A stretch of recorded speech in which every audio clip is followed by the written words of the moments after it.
जय सिया राम।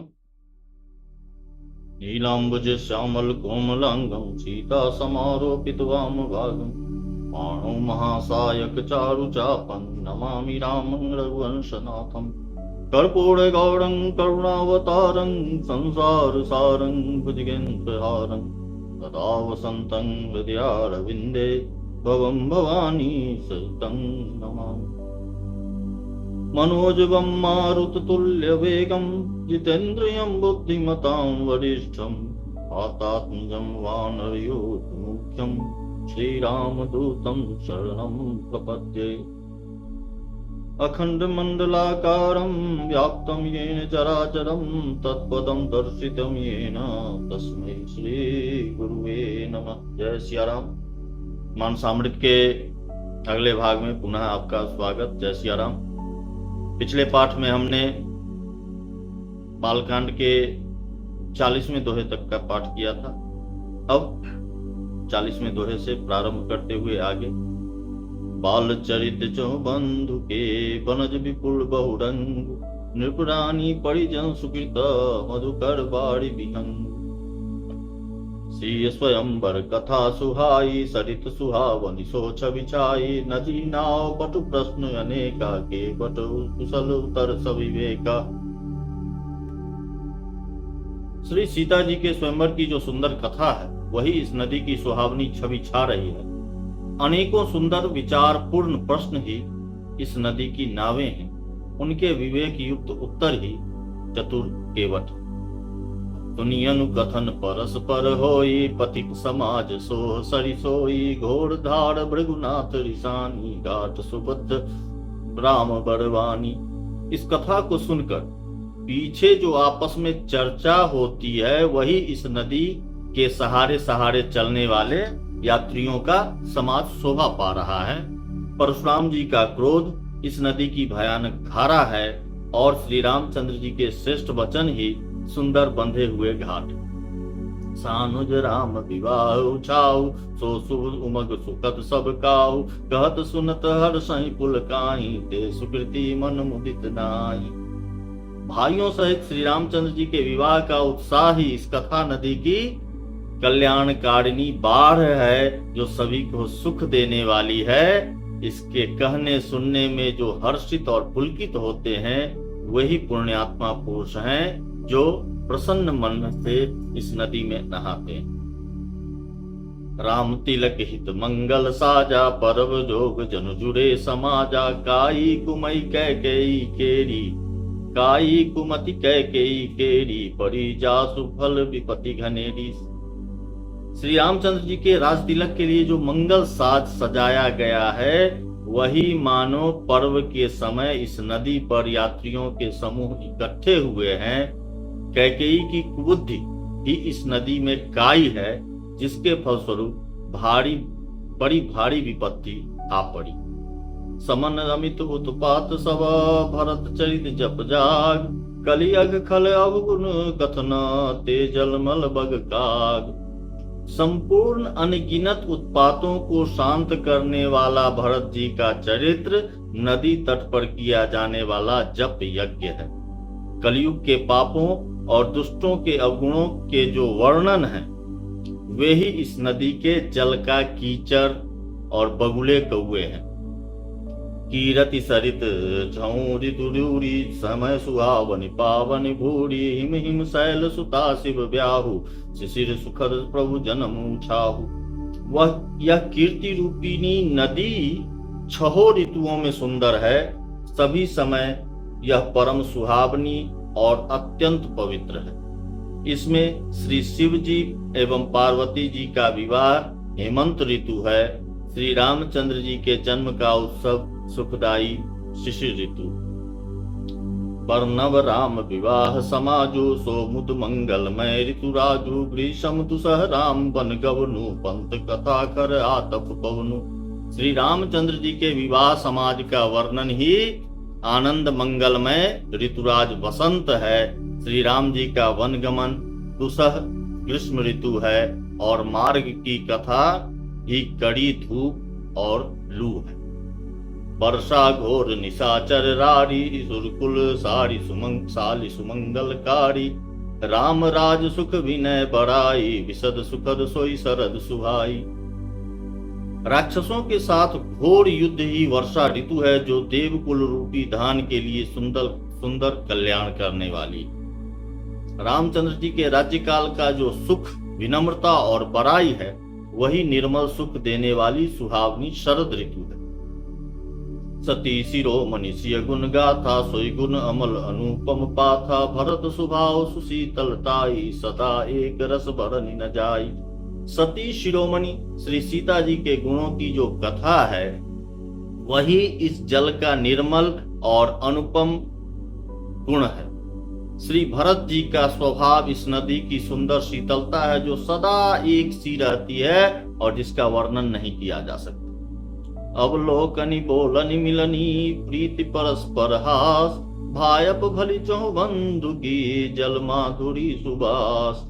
चारों भाइयों का परस्पर देखना, बोलना, मिलना, एक दूसरे से प्रेम करना, हंसना और सुंदर भाईपन ही इस जल की मधुरता और सुगंध है। आरति विनय दीनता मोरी, लघुता ललित सुबारी न थोड़ी। अद्भुत सलिल सुनत गुणकारी, आस पियास मनोमलहारी। मेरा आर्त भाव, विनय और दीनता इस सुंदर और निर्मल जल का कम हल्कापन नहीं है, अर्थात अत्यंत हल्कापन है, बहुत हल्कापन है। यह जल बड़ा ही अनोखा है, जो सुनने से ही गुण करता है और आशा रूपी प्यास को और मन के मैल को दूर कर देता है। राम सुप्रेम ही पोषत पानी, हरत सकल कलि कलुष गलानी। भव सम शोषक तोषक तोषा, समन दुरित दुख दारिद दोषा। यह जल श्री रामचंद्र जी के सुंदर प्रेम को पुष्ट करता है, कलयुग के समस्त पापों और उनसे होने वाली ग्लानि को हर लेता है, संसार के जन्म मृत्यु रूप श्रम को सोख लेता है और संतोष को भी संतुष्ट करता है, और पाप ताप दरिद्रता और दोषों को नष्ट कर देता है। काम क्रोध कोह मद मोह नसावन, विमल विवेक विराग बढ़ावन। सादर मज्जन पान पिए ते, मिटहि पाप परिताप हिए ते। यह जल काम क्रोध मद और मोह का नाश करने वाला और निर्मल ज्ञान और वैराग्य को बढ़ाने वाला है। इसमें आदर पूर्वक स्नान करने से इसे पीने से हृदय में रहने वाले सब पाप ताप मिट जाते हैं। जिन्हें बारी न मानस धोए, ते कायर कलिकाल बिगोए। त्रिषित निरखि रवि कर भव बारी, फिर मृग जिमि जीव दुखारी। जिन्होंने इस राम सुयश रूपी जल से अपने हृदय को नहीं धोया, वे कायर कलिकाल के द्वारा ठगे गए। जैसे प्यासा हिरन सूर्य की किरणों के रेत पर पड़ने से उत्पन्न हुए जल के भ्रम को वास्तविक जल समझकर पीने को दौड़ता है और जल न पाकर दुखी होता है, वैसे ही वे कलयुग से ठगे हुए जीव भी विषयों के पीछे भटक कर दुखी होंगे। मति अनुहारी सुबारी गुना, गण गनि मन अनवाय। सुमिरि भवानी शंकर ही, कह कवि कथा सुहाय। अब अपनी बुद्धि के अनुसार इस सुंदर जल के गुणों को विचार कर, उसमें अपने मन को स्नान कराकर और श्री भवानी शंकर जी को स्मरण करके कवि तुलसीदास सुंदर कथा कहता है। अब रघुपति पद पंक रुहा, हिय धरि पाई प्रसाद। कहो जुगल मुनि वर्ज कर, मिलन सुभग संवाद। मैं अब श्री रघुनाथ जी के चरण कमलों को हृदय में धारण कर और उनका प्रसाद पाकर दोनों श्रेष्ठ मुनियों के मिलन का सुंदर संवाद वर्णन करता हूँ। दोनों श्रेष्ठ मुनि यानी महर्षि याज्ञवल्क्य और ऋषि भरद्वाज। भरद्वाज मुनि बसहि प्रयागा, तिन्हि राम पद अति अनुरागा। तापस सम दम दया निधाना, परमारथ पद परम सुजाना। भरद्वाज मुनि प्रयाग में बसते और उनका श्री रामचंद्र जी के चरणों में अत्यंत प्रेम। वे तपस्वी, निग्रहित चित, जितेंद्रिय, दया के निधान और परमार्थ के मार्ग में बड़े ही चतुर हैं। माघ मकर गत रवि जब होई, तीरथ पति आप सब कोई, देव दनुज किन्नर नर श्रेणी, सादर मज्जहि सकल त्रिवेणी।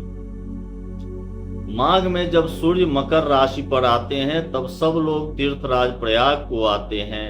देवता, दैत्य, किन्नर और मनुष्यों के समूह सब आदर पूर्वक त्रिवेणी के जल में स्नान करते हैं। पूजहि माधव पद जल जाता, परसी अखय बटहर सही गाता, भरद्वाज आश्रम अति पावन, परम रम्य मुनिवर मन भावन। श्री ये जो प्रयागराज में जो ये तीर्थयात्री आते हैं वो श्री बेनी माधव जी के चरण कमलों को पूजते हैं और अक्षय वट का स्पर्श करके उनके शरीर पुलकित होते हैं। भरद्वाज जी का आश्रम बहुत ही पवित्र, परम रमणीय और श्रेष्ठ मुनियों के मन को भाने वाला है। तहाँ होई ऋषि मुनि ऋषय समाजा, जाहि जे मज्जन तीरथ राजा, मज्जहि प्रात समेत उछाह, कहीं परस्पर हरि गुण गा। तीर्थराज प्रयाग में जो स्नान करने जाते हैं उन ऋषि मुनियों का समाज वहां भरद्वाज महर्षि मुनि के आश्रम में जुटता है। प्रातः काल सब उत्साह पूर्वक स्नान करते हैं और फिर परस्पर भगवान के गुणों की कथाएं कहते हैं। ब्रह्मनुरूपन धर्म विधि पर नहीं तत्व विभाग, कहीं भगत भगवंत के संयुत ज्ञान विराग। ब्रह्म का निरूपण, धर्म का विधान और तत्वों का विभाग का वर्णन करते हैं और ज्ञान वैराग्य से युक्त श्री भगवान की भक्ति का कथन करते हैं। एक बार भरी माघ नहाही पुनि, यही प्रकार भरी माघ नहाही पुनि सब निज निज आश्रम जाही। प्रति संवत अति होई आनंदा, मकर मज्जि गव नहीं मुनि वृंदा। इसी प्रकार माघ के महीने भर स्नान करते हैं और फिर सब अपने अपने आश्रमों को चले जाते हैं। ये हर साल वहां इसी प्रकार इसी तरह से बड़ा आनंद होता है। मकर में स्नान करके मुनिगण चले जाते हैं। एक बार भरी मकर नहाए, सब मुनि आश्रम सिधाए। जाग बलिक मुनि परम विवेकी, भरद्वाज राखे पद टेकी। एक बार पूरे मकर में स्नान करके सभी मुनीश्वर अपने अपने आश्रमों को लौट गए। परम ज्ञानी याज्ञवल्क्य मुनि को चरण पकड़ कर भरद्वाज जी ने रख ली। सादर सर चरण सरोज पखारे, अति पुनीत आसन बैठारे। करी पूजा मुनि सुजस बखानी, बोले अति पुनीत मृदुवानी। आदर पूर्वक उनके चरण कमल धोए और बड़े ही पवित्र आसन पर उन्हें बैठाया। पूजा करके मुनि याज्ञवल्क्य जी के सुयश का वर्णन किया और फिर अत्यंत पवित्र और कोमल वाणी से बोले। नाथ एक संसौ बर मोरे, करगत वेद तत्व सब तोड़े। कहत सो मोहि लागत भय लाजा, जौन कहूं बर होई अकाजा। हे नाथ, मेरे मन में एक बड़ा संदेह है। वेदों का तत्व सब आपकी मुट्ठी में है, अर्थात आप ही वेद का तत्व जानने वाले होने के कारण मेरे संदेह का निवारण कर सकते हैं। पर उस संदेह को कहते मुझे भय और लाज आती है। भय भी हो रहा है और लाज भी आती है। भय इसलिए कि कहीं आप ये न समझें कि मेरी परीक्षा ले रहा है, और लाज इसलिए कि इतनी आयु बीत गई अब तक ज्ञान न हुआ, और यदि नहीं कहता तो बड़ी हानि होती है क्योंकि अज्ञानी बना रहता हूं। संत कहें असि नीति प्रभु, श्रुति पुराण मुनि गाव। होई न विमल विवेक उर, गुरसन किए दुराव। हे प्रभु, संत लोग ऐसी नीति कहते हैं और वेद पुराण और मुनिजन भी यही बतलाते हैं कि गुरु के साथ छिपाव करने से, गुरु से दुराव करने से हृदय में निर्मल ज्ञान नहीं होता। जय सिया राम। ये था बालकांड का 45वां दोहा। इसके बाद पुनः हम अगले पाठ में फिर मिलते हैं, मानसामृत के अगले भाग में। तब तक के लिए जय सिया राम।